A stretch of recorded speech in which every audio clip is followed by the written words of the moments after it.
Hi there you guys. So ngayon wala tayong amo.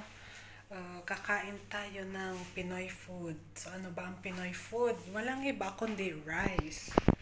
Uh, Rice tayo ngayon kasi, wait lang, paano ko ba i-show sa inyo yung, ano. That's it, rice tayo ngayon. And meron kaming chicken plus vegetables. Papakita ko sa inyo mamaya yan. Wait lang kayo.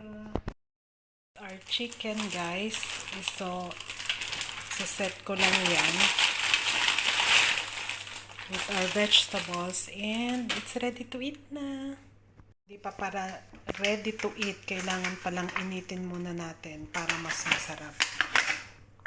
Yan. Initin muna natin.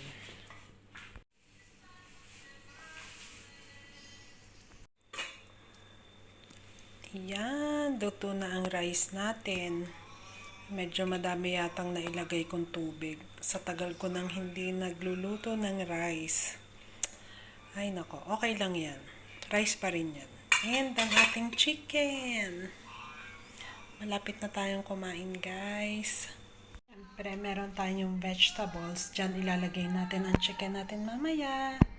Nag-prepare din ako dito ng kamatis and lemon. Tapos nilagyan ko lang siya ng konting salt.